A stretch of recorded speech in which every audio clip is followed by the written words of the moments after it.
जय श्री सीताराम मित्रों। शिव महापुराण की कथा आज तीसरे दिन मकर संक्रांति है। आज तीसरे दिन कथा को कह रहा हूँ या वाचन कह रहा हूँ। आज आप सभी को मकर संक्रांति त्यौहार की शुभकामनाएं। आज भगवान उत्तरायण को हो चले हैं, सूर्य नारायण।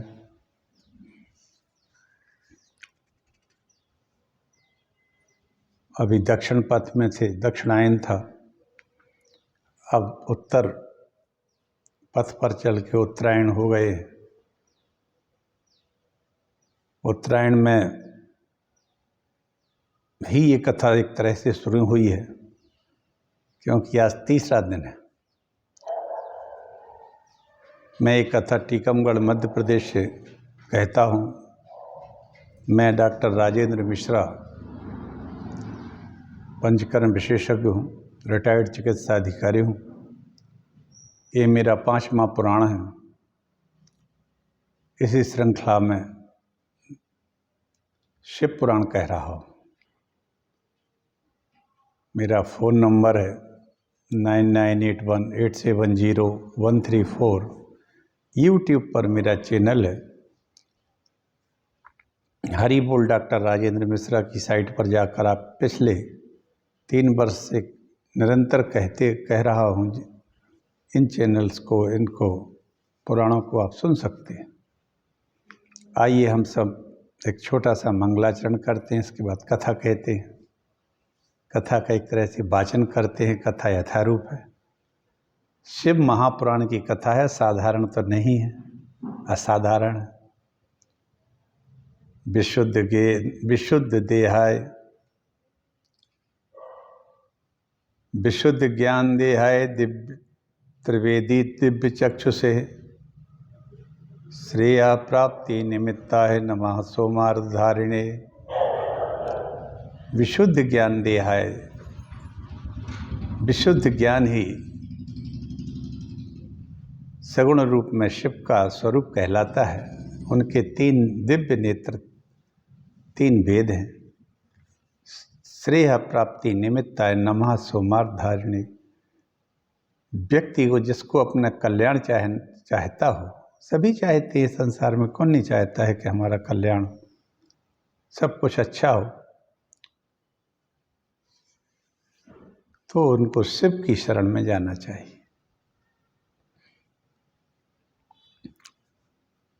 श्री गणेशाय नमः। ओम नमोस्तु रामाय सा लक्ष्मणाय देव्यै च तस्यै ये जनकात्मजाय।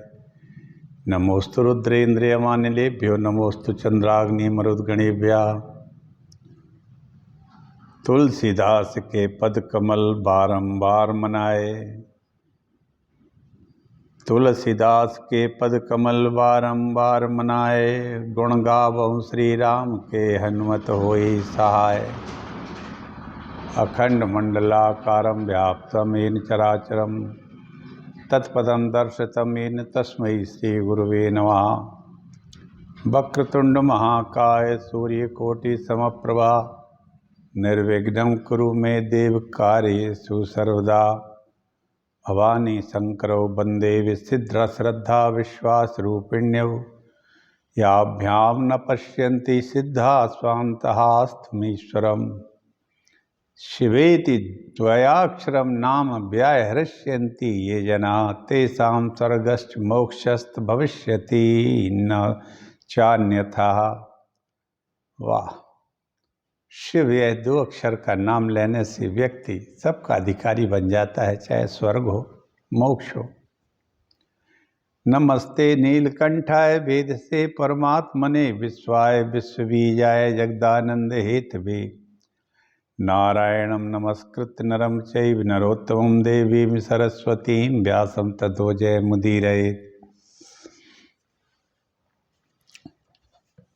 सो कुलधन उमा सुनु जगत पूज्य सुपनीत। श्री रघुवीर परायण जे नर उपज विनीत, सियावर रामचंद्र की जय।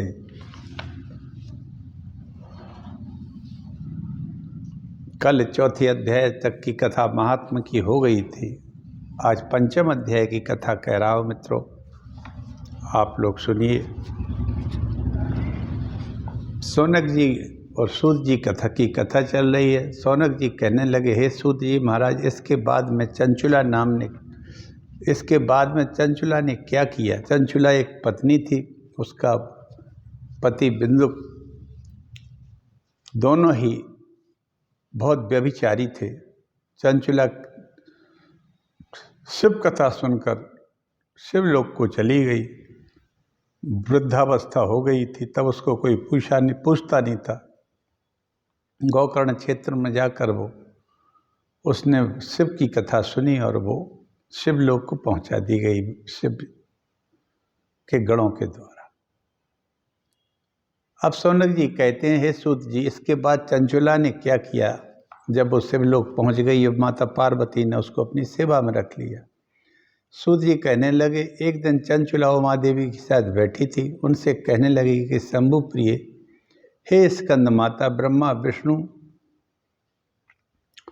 से सेवित सगुण निर्गुण रूप सृष्टि और लय करने वाले तथा ब्रह्मा विष्णु महेश की को सुप्रतिष्ठ करने वाली आपकी जय हो, जय हो। आप मेरे ऊपर कृपा दृष्टि कर दो, मैं आपके बारंबार वंदना करती हूँ। चंचला ने एक तरह से अपनी दुख भरी कथा को माता पार्वती जी से कहना शुरू किया। चंचला की कातर विनती सुनकर भक्त वत्सला पार्वती जी कहने लगी, मैं तेरी स्तुति से तो प्रसन्न हूं, तू अपना इच्छित वरदान मांग।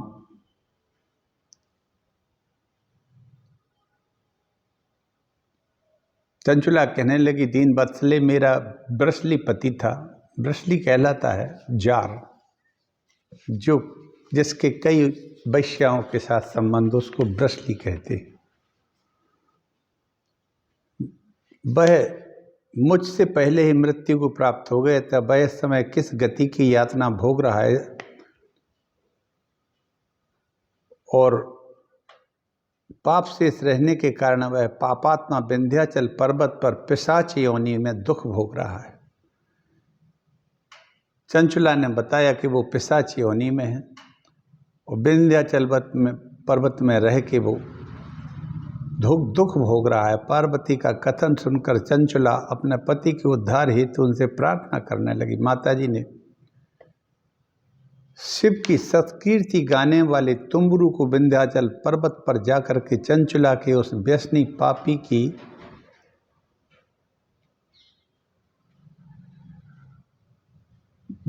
पापों की खान पति को, जो प्रेत बना पिशाच रूप में कष्ट भोग रहा है, उसे शिव की कथा सुनाकर उसके प्रेत तत्व को दूर करने का आदेश कर दिया।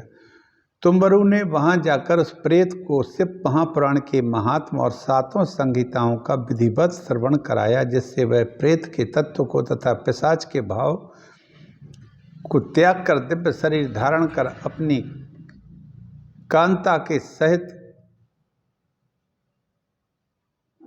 पार्वती पति के गुण गाने लगा। बिंदुक दिव्यात्मा होकर शंकर जी के गुण गाता हुआ कैलाश पर चला गया। शंकर जी ने उसे अपना गण बनाकर अपने गणों में शामिल कर लिया।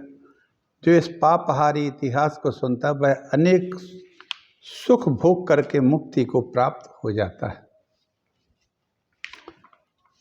इस तरह से ये 5वें अध्याय की कथा है।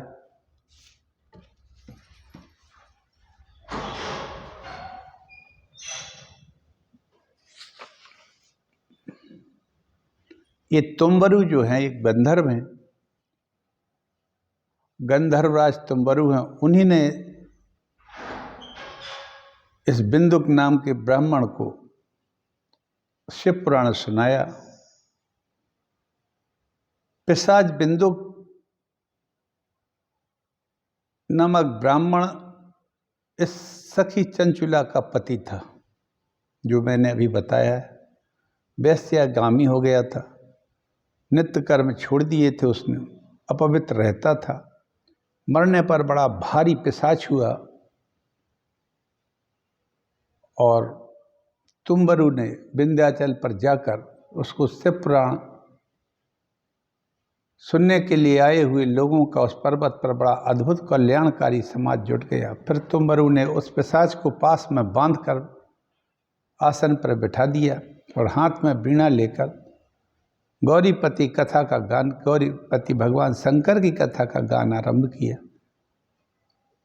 उसने पहली विद्येश्वर संहिता से लेकर 7वीं वायु संहिता तक महात्म सहित शिव पुराण की कथा को सुना। श्रवण करके वे सभी श्रोता पूर्णतः कृतार्थ हो गए।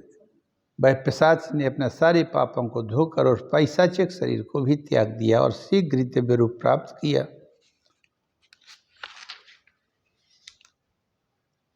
तदनंतर महेश्वर के सुंदर एवं मनोहर गुणों का गान करता हुआ वह अपनी पत्नी के साथ शिव धाम में चला गया। उस घनीभूत ज्योति रूप परमानंदमय सनातन धर्म में अविचल निवास पाकर वे दोनों दंपति परम सुखी हो गए। इस तरह से 5वें अध्याय की कथा पूर्ण होती है।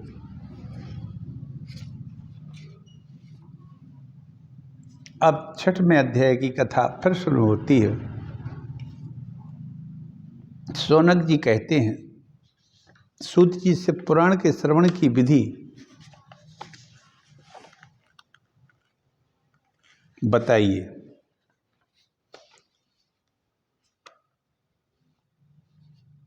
जिससे से तश्रेताओं को उत्तम फल प्राप्त हो। श्री सूत जी कहते हैं, शौनक जी आप से पुराण की कथा विधि का श्रवण करिए। सर्वप्रथम ज्योतिषी को बुलाकर कथा को निर्विघ्न समाप्त हेतु मुहूर्त शोधन करावें। तत्पश्चात स्थान स्थान पर संदेश देव।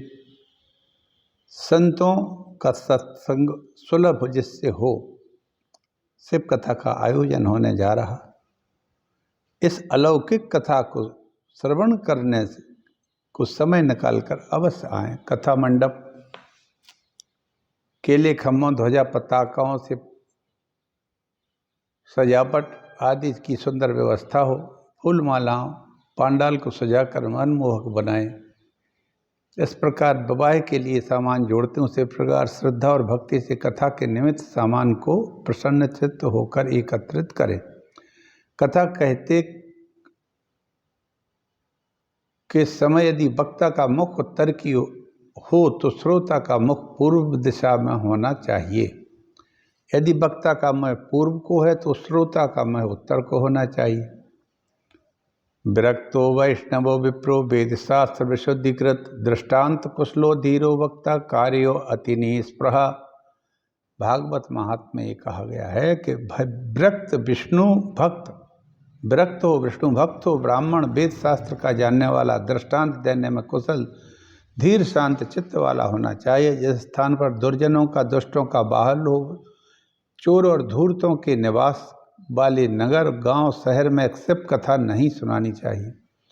यजमान को लोक चिंता, पुत्र आदि की चिंता व धन की चिंता छोड़कर ध्यान से कथा श्रवण करना चाहिए। यथाशक्ति ब्राह्मणों को वस्त्र आदि से ध्यान दे। कथा में बैठकर पान चबाने, तंबाकू या मादक पदार्थों का सेवन करने से नरक की यातना सहनी पड़ती है। इसलिए कभी भी कथा में बैठकर पान इत्यादि मादक वस्तुएं नहीं खाना चाहिए। गुटखा, तंबाकू, शराब जैसे व्यसन करके कभी भी कथा नहीं सुननी चाहिए। यमदूत उसे वहाँ उसी की भिष्टा को खिला देते हैं। वक्ता से ऊंचे स्थान पर लेट कर कथा सुनने से नरकों की यातनाएं भोगनी पड़ती हैं। उसे अजगर बनना पड़ता है। वक्ता और कथा की निंदा करने वाला कुत्ता बनता है। कथा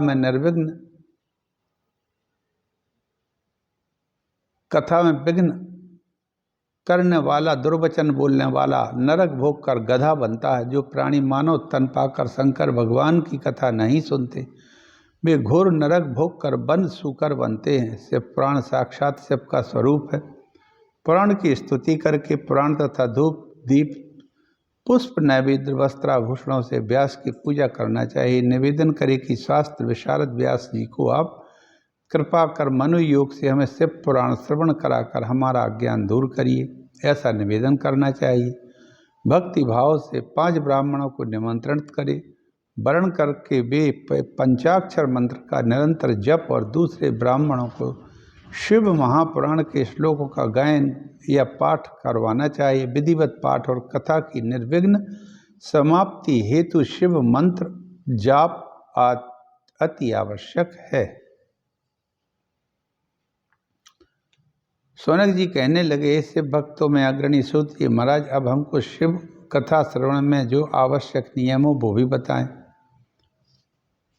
पुंसाम दीक्षा विहीनाम नानाधिकाराम कथा सर्वे। दीक्षाहीन मनुष्यों को कथा सुनने का अधिकार नहीं होता है।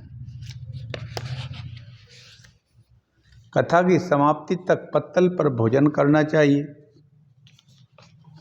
जमीन पर सोना चाहिए। एक समय व्रत भोजन उपवास रखकर ही कथा श्रवण करें। कथा श्रवण में नींद ना आए इसलिए कम भोजन करना चाहिए। यजमान को काम आदि 6 विकारों से, ब्राह्मणों की निंदा, पतिव्रता और सत्पुरुषों की निंदा से बचना चाहिए। सत्य, शौच, दया, उदारता को नित्य पालन करना चाहिए। पारायण के उत्तम दिन में किया गया दान अक्षय फल देता है।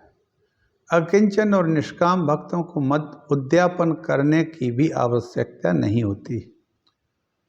वे तो कथा श्रवण करके ही शुद्ध हो जाते हैं। निष्काम भक्त जो मनुष्य प्राण के आसन के निमित्त चौकी, वस्त्र, पटरा श्रद्धा से अर्पण करते हैं, वे स्वर्ग प्राप्त करते हैं, ब्रह्मलोक को प्राप्त करते हैं और अंत में कल्पांत में शिवलोक चले जाते हैं। इस प्रकार पुस्तक का पूजन करके कथा वाचक, कथा वक्ता उस अन्य सहायक ब्राह्मणों यथाशक्ति धन वस्त्र से पूजन कर सत्कार कर प्रसन्न करना चाहिए। गृहस्थ श्रोता को शुद्ध हवि से हवन करना चाहिए। विरक्त श्रोता को शिव गीता का पाठ करना चाहिए।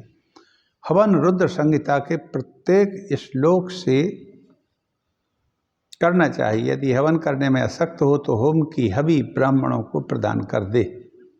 मधु खीर से 11 ब्राह्मणों का भोजन कराकर दक्षिणा देकर संतुष्ट करे। न्यूनाधिक दोषों की शांति के निमित्त शिव सहस्त्र नाम का पाठ करना चाहिए। मुनियों, सोने के सिंहासन बनाकर सजाकर शिव महापुराण रखकर विधि से पूजन कराकर उसको शिव की प्रसन्नता के निमित्त आचार्य को दे दें। इस प्रकार श्रद्धायुक्त विधि विधान से किए गए कार्यों से शिव महापुराण पूर्ण फल देने वाला होता है। शिव पुराण सभी पुराणों का तिलक है। शिव पुराण सभी पुराणों का तिलक बताया है सूत जी ने। वाह! संसार के प्राणी शिव पुराण का श्रवण कर विश्वनाथ भगवान का ध्यान करके जीवन मुक्त हो जाता है। वाणी से शिव जी के गुणों का गान और कानों से शिव कथा का श्रवण करने से भवसागर से तर जाता है। उनका सब प्रकार से मंगल होता है। भाएं को भाएं अनख आलस हूँ, भाएं को भाएं अनख आलस हूँ, नाम जपत मंगल दिसि दस हूँ, मम दर्शन फल परम अनुपा, मम दर्शन फल परम अनुपा, जीव पाओ निज सहज स्वरूपा, जीव पाओ निज सहज स्वरूपा।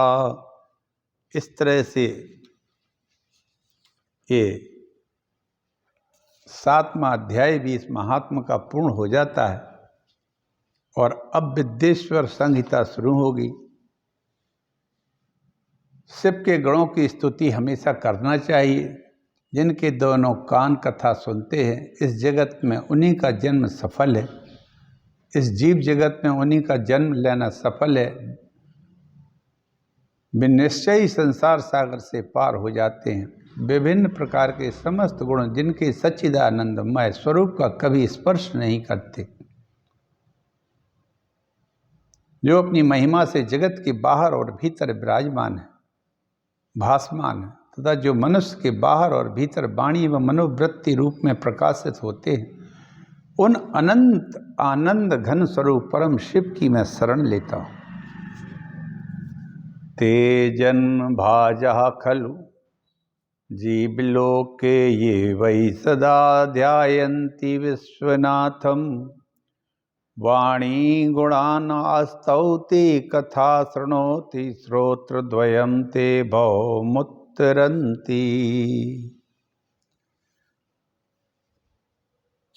इस तरह से 7 अध्याय जो हैं महात्म के हैं, जो आज मकर संक्रांति के दिन पूर्ण कर दिए, हो गए, कथा हो गई। अब शिव पुराण की विद्येश्वर संहिता, जो प्रथम संहिता है, कल से उसका पाठ करेंगे। आज महात्म तक की कथा पूर्ण हो जाती है, आज 2 दिन और पहले। इस तरह से मित्रों, शिव महापुराण को आप लोग पूरा सुने, पूरा हम सुनाएंगे, और आप सब इस कथा को सुने और हो सके तो सब्सक्राइब भी करें।